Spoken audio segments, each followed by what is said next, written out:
Chapter 18. Various Incidents. For 8 days the boat drifted, carried by the current under the conditions already described. No incident of any importance occurred. For a space of many miles the river bathed the borders of superb forests. Then the country, shorn of these fine trees, spread in jungles to the limits of the horizon. If there were no natives in this country, a fact which Dick Sand did not dream of regretting, the animals at least abounded there.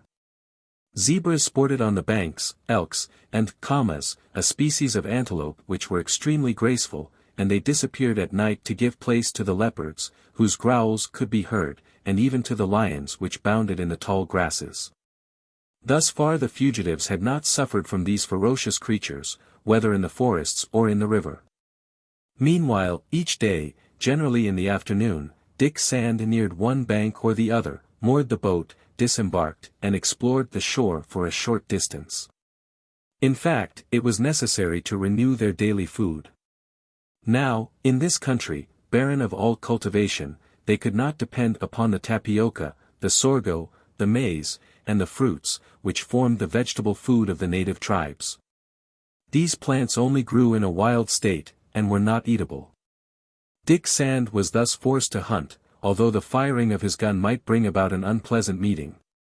They made a fire by rubbing a little stick against a piece of the wild fig tree, native fashion, or even simiesque style, for it is affirmed that certain of the guerrillas procure a fire by this means.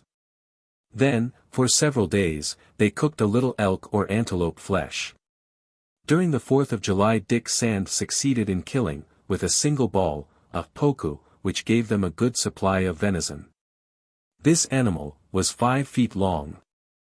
It had long horns provided with rings, a yellowish-red skin, dotted with brilliant spots, and white on the stomach, and the flesh was found to be excellent. It followed then, taking into account these almost daily landings and the hours of repose that were necessary at night, that the distance on the 8th of July could not be estimated as more than 100 miles. This was considerable, however, and already Dick Sand asked himself where this interminable river ended. Its course absorbed some small tributaries and did not sensibly enlarge. As for the general direction, after having been north for a long time, it took a bend toward the northwest. However, this river furnished its share of food. Long lians, armed with thorns, which served as fishhooks, caught several of those delicately flavored sanjikas, which, once smoked, are easily carried in this region. Black usakas were also caught, and some morms, with large heads, the gensiva of which have teeth like the hairs of a brush, and some little dagalas, the friends of running waters, belonging to the clup species, and resembling the whitebait of the Thames. During the 9th of July, Dick Sand had to give proof of extreme coolness. He was alone on the shore, carrying off a cama, the horns of which showed above the thicket. He had just shot it, and now there bounded, 30 feet off, a formidable hunter, that no doubt came to claim its prey, and was not in a humor to give it up. It was a lion of great height, one of those which the natives call caramos, and not one of the kind without a mane, named Lion of the Nyassi. This one measured 5 feet in height, a formidable beast. With one bound the lion had fallen on the cama, which Dick Sand's ball had just thrown to the ground, and, still full of life, it shook and cried under the paw of the powerful animal. Dick Sand was disarmed, not having had time to slide a second cartridge into his gun. Dick Sand, in front, lowering his voice, gave directions to avoid striking against these rotten constructions. The night was clear. They saw well to direct the boat, but they could also be seen. Then came a terrible moment. 2 natives, who talked in loud tones, were squatting close to the water on the piles, between which the current carried the boat, and the direction could not be changed for a narrower pass. Now, would they not see it, and at their cries might not the whole village be alarmed? A space of 100 feet at most remained to be passed, when Dick Sand heard the 2 natives call more quickly to each other. One showed the other the mass of drifting herbs, which threatened to break the long liane ropes which they were occupied in stretching at that moment. Rising hastily, they called out for help. 5 or 6 other blacks ran at once along the piles and posted themselves on the crossbeams which supported them, uttering loud exclamations which the listeners could not understand. In the boat, on the contrary, was absolute silence, except for the few orders given by Dick Sand in a low voice, and complete repose, except the movement of Hercules's right arm moving the oar. At times a low growl from Dingo, whose jaws Jack held together with his little hands. Outside, the murmur of the water which broke against the piles, then above, the cries of the ferocious cannibals. The natives, meanwhile, rapidly drew up their ropes. If they were raised in time the boat would pass, otherwise it would be caught, and all would be over with those who drifted in it.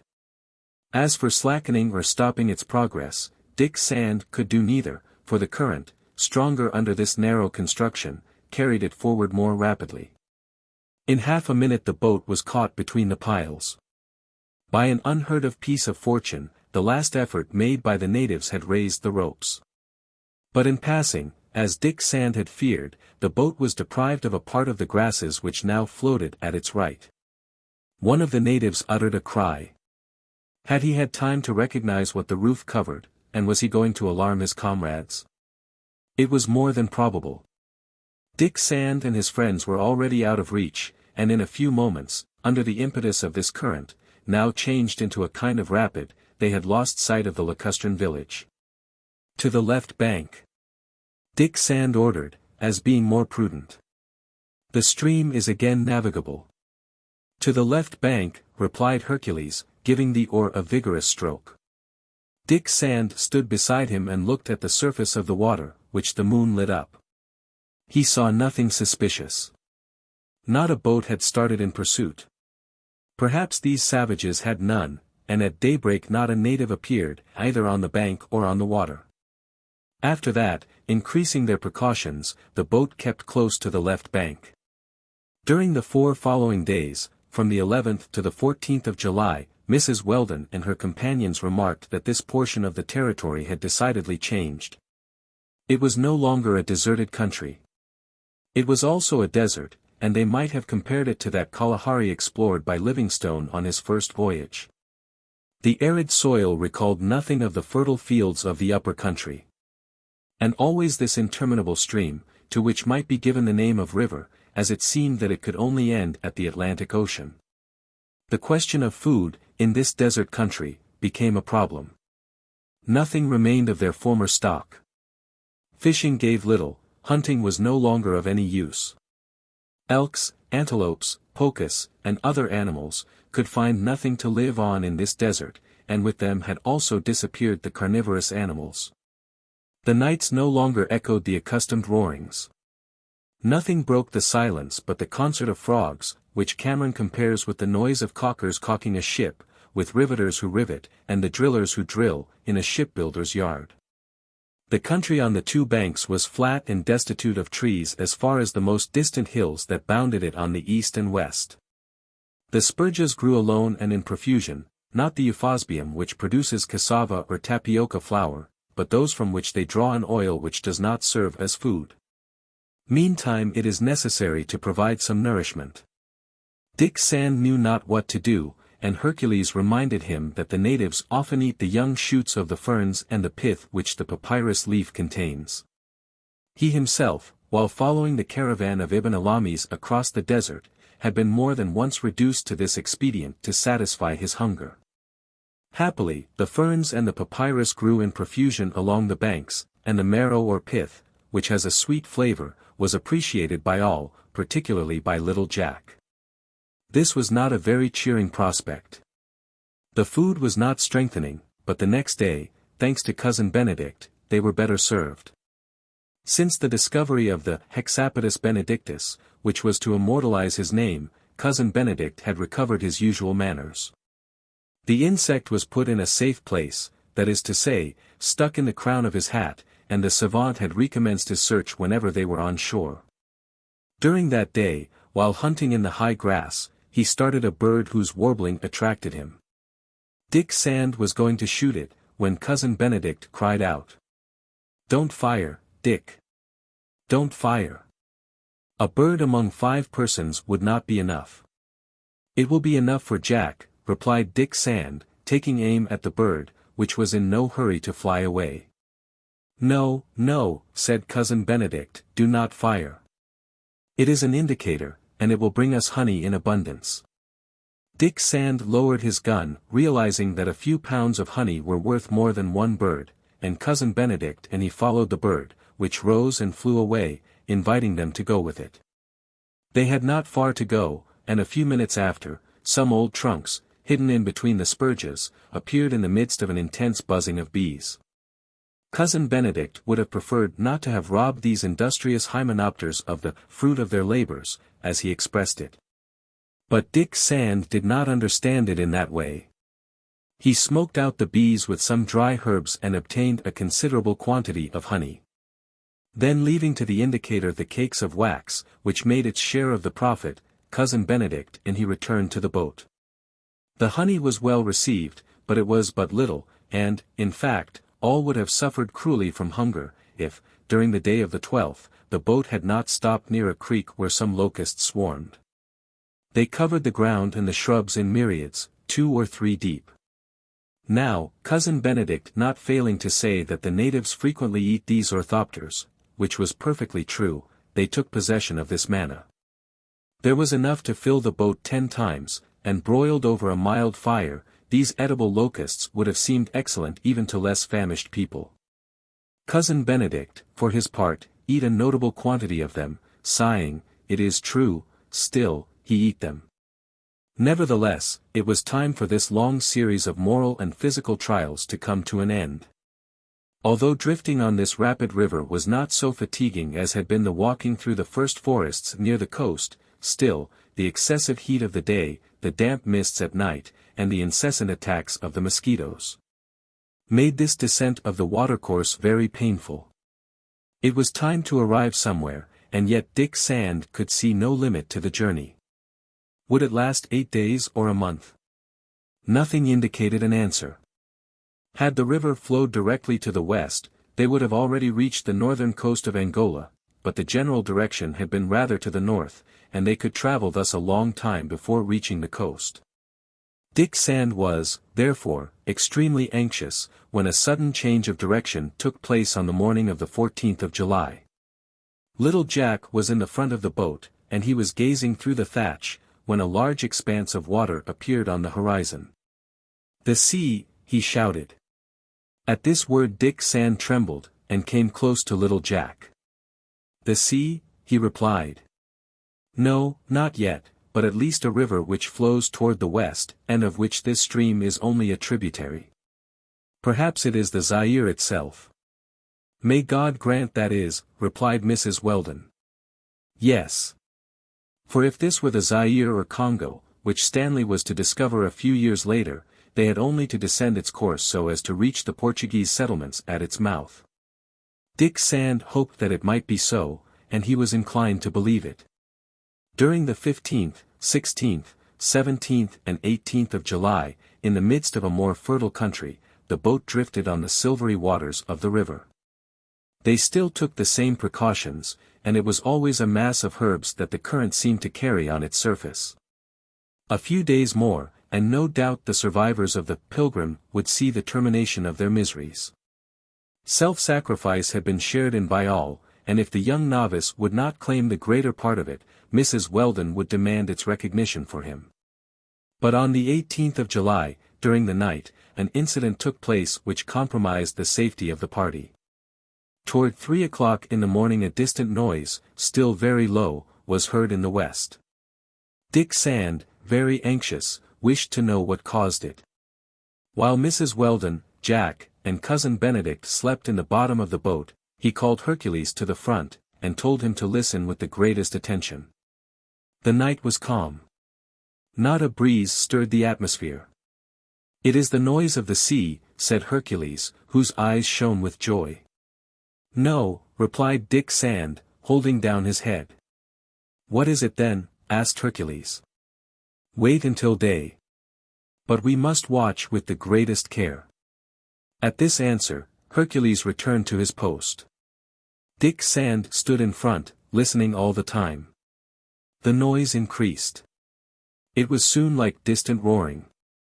Day broke almost without dawn. About half a mile down the river, just above the water, a sort of cloud floated in the atmosphere. But it was not a mass of vapor, and this became only too evident, when, under the first solar rays, which broke in piercing it, a beautiful rainbow spread from one bank to the other. "To the shore," cried Dick Sand, whose voice awoke Mrs. Weldon. "It is a cataract.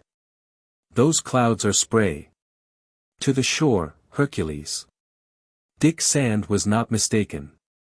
Before them, the bed of the river broke in a descent of more than 100 feet, and the waters rushed down with superb but irresistible impetuosity. Another half-mile, and the boat would have been engulfed in the abyss. Chapter 19. S.V. With a vigorous plow of the oar, Hercules had pushed toward the left bank. Besides, the current was not more rapid in that place, and the bed of the river kept its normal declivity to the falls. As has been said, it was the sudden sinking of the ground, and the attraction was only felt 300 or 400 feet above the cataract. On the left bank were large and very thick trees. No light penetrated their impenetrable curtain. It was not without terror that Dick Sand looked at this territory, inhabited by the cannibals of the lower Congo, which he must now cross, because the boat could no longer follow the stream. He could not dream of carrying it below the falls. It was a terrible blow for these poor people, on the eve perhaps of reaching the Portuguese villages at its mouth. They were well aided, however. Would not heaven come to their assistance? The boat soon reached the left bank of the river. As it drew near, Dingo gave strange marks of impatience and grief at the same time. Dick Sand, who was watching the animal, for all was danger, asked himself if some beast or some native was not concealed in the high papyrus of the bank. But he soon saw that the animal was not agitated by a sentiment of anger. "One would say that Dingo was crying," exclaimed little Jack, clasping Dingo in his 2 arms. Dingo escaped from him, and, springing into the water, when the boat was only 20 feet from the bank, reached the shore and disappeared among the bushes. Neither Mrs. Weldon, nor Dick Sand, nor Hercules, knew what to think. They landed a few moments after in the middle of a foam green with hareweed and other aquatic plants. Some kingfishers, giving a sharp whistle, and some little herons, white as snow, immediately flew away. Hercules fastened the boat firmly to a mangrove stump, and all climbed up the steep bank overhung by large trees. There was no path in this forest.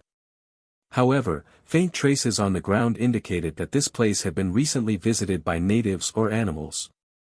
Dick Sand, with loaded gun, and Hercules, with his hatchet in his hand, had not gone 10 steps before they found Dingo again. The dog, nose to the ground, was following a scent, barking all the time. A first inexplicable presentiment had drawn the animal to this part of the shore, a second led it into the depths of the wood. That was clearly visible to all. "Attention!" said Dick Sand. "Mrs. Weldon, Mr. Bénédict, Jack, do not leave us. Attention, Hercules." At this moment Dingo raised its head, and, by little bounds, invited them to follow. A moment after Mrs. Weldon and her companions rejoined it at the foot of an old sycamore, lost in the thickest part of the wood. There was a dilapidated hut, with disjoined boards, before which Dingo was barking lamentably. "Who can be there?" exclaimed Dick Sand. He entered the hut. Mrs. Weldon and the others followed him. The ground was scattered with bones, already bleached under the discoloring action of the atmosphere. "A man died in that hut," said Mrs. Weldon. "And Dingo knew that man," replied Dick Sand. It must have been, his master." "Ah, see." Dick Sand pointed to the naked trunk of the sycamore at the end of the hut. There appeared 2 large red letters, already almost effaced, but which could be still distinguished. Dingo had rested its right paw on the tree, and it seemed to indicate them. "S.V.," exclaimed Dick Sand. "Those letters which Dingo knew among all others. Those initials that it carries on its collar. He did not finish, and stooping, he picked up a little copper box, all oxidized, which lay in a corner of the hut. That box was opened, and a morsel of paper fell from it, on which Dick Sand read these few words. Assassinated, robbed by my guide, Negoro, 3D December 1871, here, 120 miles from the coast, Dingo, with me. S. Vernon. The note told everything. Samuel Vernon set out with his dog, Dingo, to explore the center of Africa, guided by Negoro. The money which he carried had excited the wretch's cupidity, and he resolved to take possession of it. The French traveler, arrived at this point of the Congo's banks, had established his camp in this hut. There he was mortally wounded, robbed, abandoned. The murder accomplished, no doubt Negoro took to flight, and it was then that he fell into the hands of the Portuguese. Recognized as one of the traitor Alves's agents, conducted to St. Paul, Delaware, Luanda, he was condemned to finish his days in one of the penitentiaries of the colony. We know that he succeeded in escaping, in reaching New Zealand, and how he embarked on the Pilgrim, to the misfortune of those who had taken passage on it. But what happened after the crime? Nothing but what was easy to understand. The unfortunate Vernon, before dying, had evidently had time to write the note which, with the date and the motive of the assassination, gave the name of the assassin. This note he had shut up in that box where, doubtless, the stolen money was, and, in a last effort, his bloody finger had traced like an epitaph the initials of his name. Before those two red letters, Dingo must have remained for many days. He had learned to know them. He could no longer forget them. Then, returned to the coast, the dog had been picked up by the captain of the Waldeck, and finally, on board the Pilgrim, found itself again with Negoro. During this time, the bones of the traveler were whitening in the depths of this lost forest of Central Africa, and he no longer lived except in the remembrance of his dog. Yes, such must have been the way the events had happened. As Dick Sand and Hercules prepared to give a Christian burial to the remains of Samuel Vernon, Dingo, this time giving a howl of rage, dashed out of the hut. Almost at once horrible cries were heard at a short distance. Evidently a man was struggling with the powerful animal. Hercules did what Dingo had done. In his turn he sprang out of the hut, and Dick Sand, Mrs. Weldon, Jack, Bénédict, following his steps, saw him throw himself on a man, who fell to the ground, held at the neck by the dog's formidable teeth. It was Negoro. In going to the mouth of the Zaire, so as to embark for America, this rascal, leaving his escort behind, had come to the very place where he had assassinated the traveler who had trusted himself to him. But there was a reason for it, and all understood it when they perceived some handfuls of French gold which glittered in a recently dug hole at the foot of a tree. So it was evident that after the murder, and before falling into the hands of the Portuguese, Negoro had hidden the product of his crime, with the intention of returning some day to get it. He was going to take possession of this gold when Dingo scented him and sprang at his throat. The wretch, surprised, had drawn his cutlass and struck the dog at the moment when Hercules threw himself on him, crying, "Ah, villain! I am going to strangle you at last." There was nothing more to do. The Portuguese gave no sign of life, struck, it may be said, by divine justice, and on the very spot where the crime had been committed. But the faithful dog had received a mortal blow, and dragging itself to the hut, it came to die there, where Samuel Vernon had died. Hercules buried deep the traveler's remains, and Dingo, lamented by all, was put in the same grave as its master. Negoro was no more, but the natives who accompanied him from Kazounda could not be far away. On not seeing him return, they would certainly seek him along the river. This was a very serious danger. Dick Sand and Mrs. Weldon took counsel as to what they should do, and do without losing an instant. One fact acquired was that this stream was the Congo, which the natives call Kwango, or Ikutuya Congo, and which is the Zaire under one longitude, the Lualaba under another.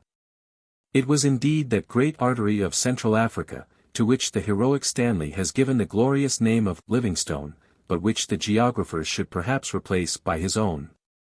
But, if there was no longer any doubt that this was the Congo, the French traveler's note indicated that its mouth was still 120 miles from this point, and, unfortunately, at this place it was no longer navigable.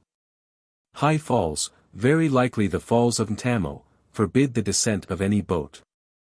Thus it was necessary to follow one or the other bank, at least to a point below the cataracts, either 1 or 2 miles, when they could make a raft, and trust themselves again to the current. It remains, then, said Dick Sand, in conclusion, to decide if we shall descend the left bank, where we are, or the right bank of the river. Both, Mrs. Weldon, appear dangerous to me, and the natives are formidable. However, it seems as if we risk more on this bank, because we have the fear of meeting Negoro's escort. Let us pass over to the other bank, replied Mrs. Weldon. Is it practicable? Observed Dick Sand. The road to the Congo's mouths is rather on the left bank, as Negoro was following it. Never mind. We must not hesitate.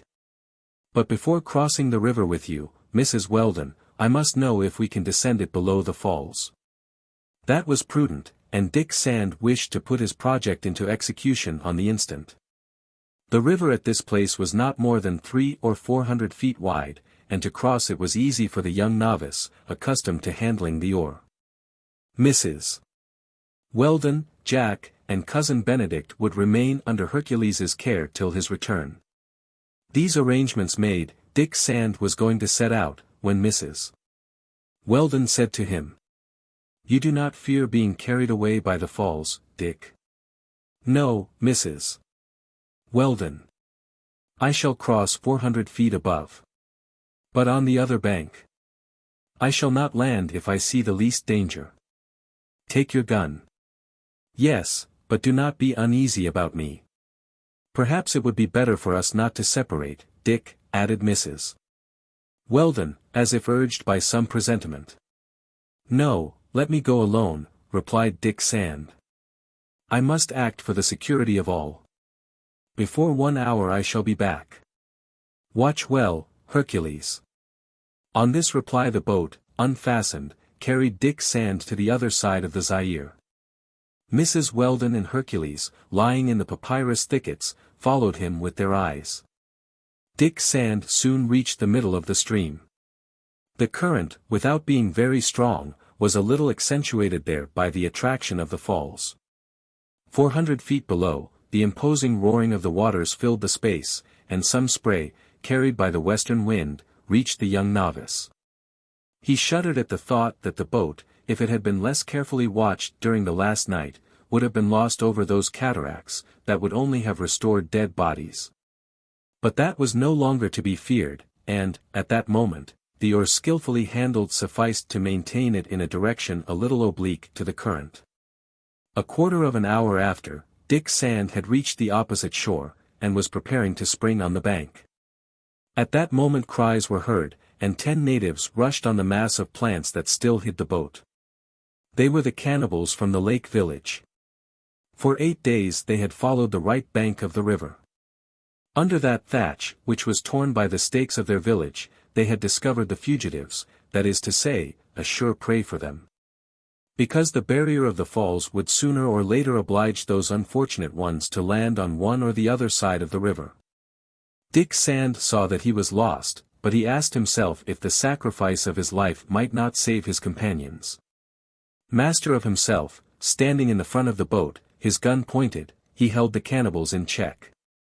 Meanwhile, they snatched away the thatch, under which they expected to find other victims.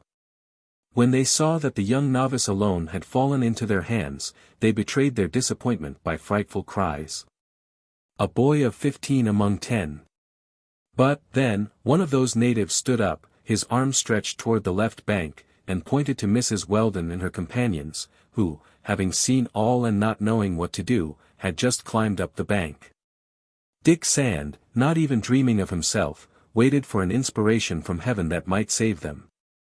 The boat was going to be pushed out into the stream. The cannibals were going to cross the river. They did not budge before the gun aimed at them, knowing the effect of firearms. But one of them had seized the oar, he managed it like a man who knew how to use it, and the boat crossed the river obliquely. Soon it was not more than 100 feet from the left bank. "Flee!" cried Dick Sand to Mrs. Weldon. "Flee!" Neither Mrs. Weldon nor Hercules stirred. One would say that their feet were fastened to the ground. Flee! Besides, what good would it do?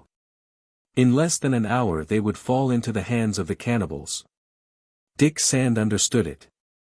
But, then, that supreme inspiration which he asked from heaven was sent him. He saw the possibility of saving all those whom he loved by making the sacrifice of his own life. He did not hesitate to do it.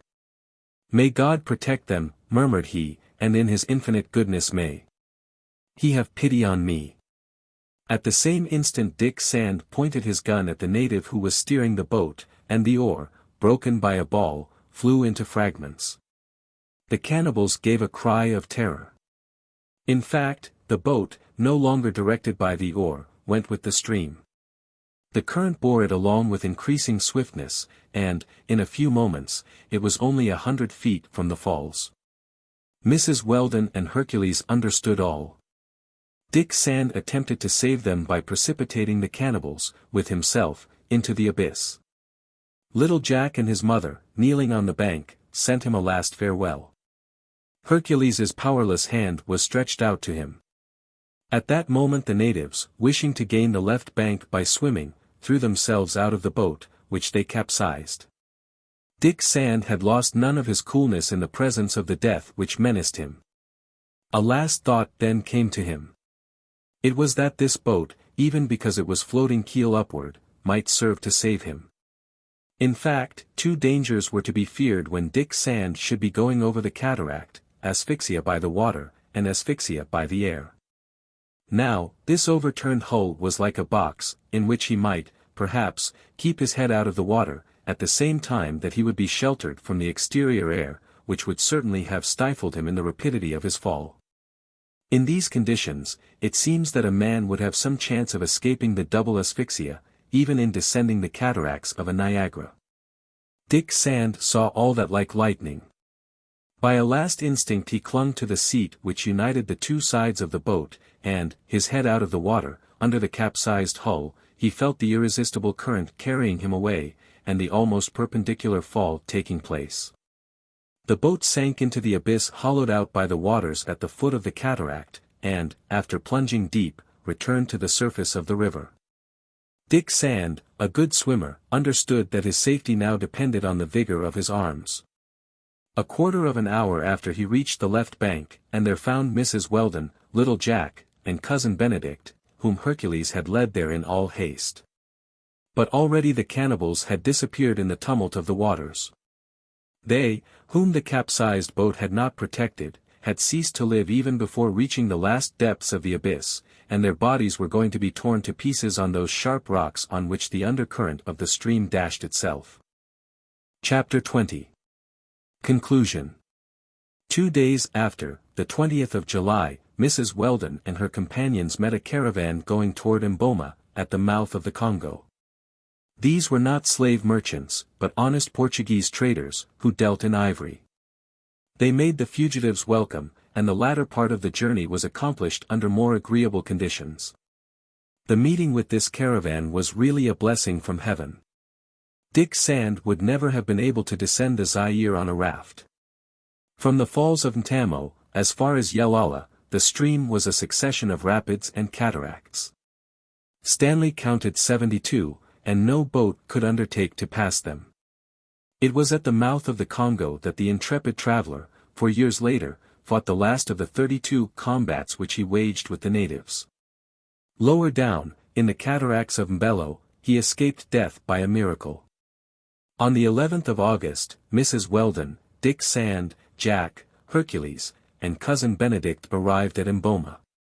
Messrs. Mata Villega and Harrison received them with generous hospitality. A steamer was about sailing for the Isthmus of Panama. Mrs. Weldon and her companions took passage in it, and happily reached the American coast. A dispatch sent to San Francisco informed Mr. Weldon of the unlooked-for return of his wife and his child. He had vainly searched for tidings of them at every place where he thought the Pilgrim might have been wrecked. Finally, on the 25th of August, the survivors of the shipwreck reached the capital of California. Ah! If old Tom and his companions had only been with them! What shall we say of Dick Sand and of Hercules? One became the son, the other the friend, of the family. James Weldon knew how much he owed to the young novice, how much to the brave black. He was happy, and it was fortunate for him that Negoro had not reached him, for he would have paid the ransom of his wife and child with his whole fortune. He would have started for the African coast, and, once there, who can tell to what dangers, to what treachery, he would have been exposed. A single word about Cousin Bénédict. The very day of his arrival the worthy savant, after having shaken hands with Mr. Weldon, shut himself up in his study and set to work, as if finishing a sentence interrupted the day before. He meditated an enormous work on the Hexapods Benedictus, one of the desiderata of entomological science. There, in his study, lined with insects, Cousin Benedict's first action was to find a microscope and a pair of glasses. Great heaven! What a cry of despair he uttered the first time he used them to study the single specimen furnished by the African entomology. The Hexapods Benedictus was not a hexapod. It was a common spider. And if it had but 6 legs, instead of 8, it was simply because the 2 front legs were missing. And if they were missing, these 2 legs, it was because, in taking it, Hercules had, unfortunately, broken them off. Now, this mutilation reduced the pretended Hexapods Benedictus to the condition of an invalid, and placed it in the most ordinary class of spiders, a fact which Cousin Benedict's nearsightedness had prevented him from discovering sooner. It gave him a fit of sickness, from which, however, he happily recovered. 3 years after, little Jack was 8 years old, and Dick Sand made him repeat his lessons, while working faithfully at his own studies. In fact, hardly was he at home when, realizing how ignorant he was, he had commenced to study with a kind of remorse, like a man who, for want of knowledge, finds himself unequal to his task. Yes, he often repeated. If, on board of the Pilgrim, I had known all that a sailor should know, what misfortunes we would have escaped. Thus spoke Dick Sand. At the age of 18 he finished with distinction his hydrographical studies, and, honored with a brevet by special favor, he took command of one of Mr. Weldon's vessels. See what the little orphan, rescued on the beach at Sandy Hook, had obtained by his work and conduct. He was, in spite of his youth, surrounded by the esteem, one might say the respect, of all who knew him. But his simplicity and modesty were so natural to him, that he was not aware of it. He did not even suspect, although no one could attribute to him what are called brilliant exploits, that the firmness, courage, and fidelity displayed in so many trials had made of him a sort of hero. Meanwhile, one thought oppressed him. In his rare leisure hours he always dreamed of old Tom, of Bat, of Austin, and of Actéon, and of the misfortune for which he held himself responsible. It was also a subject of real grief to Mrs. Weldon, the actual situation of her former companions in misery. Mr. Weldon, Dick Sand, and Hercules moved heaven and earth to find traces of them. Finally they succeeded, thanks to the correspondence which the rich shipowner had in different parts of the world. It was at Madagascar, where, however, slavery was soon to be abolished, that Tom and his companions had been sold. Dick Sand wished to consecrate his little savings to ransom them, but Mr. Weldon would not hear of it. One of his correspondents arranged the affair, and one day, the 15th of November, 1877, for blacks rang the bell of his house. They were old Tom, Bat, Actéon, and Austin. The brave men, after escaping so many dangers, came near being stifled, on that day, by their delighted friends. Only poor Nan was missing from those whom the Pilgrim had thrown on the fatal coast of Africa. But the old servant could not be recalled to life, and neither could Dingo be restored to them. Certainly it was miraculous that these two alone had succumbed amid such adventures. It is unnecessary to say that on that occasion they had a festival at the house of the California merchant. The best toast, which all applauded, was that given by Mrs. Weldon to Dick Sand, to the captain at 15. The end.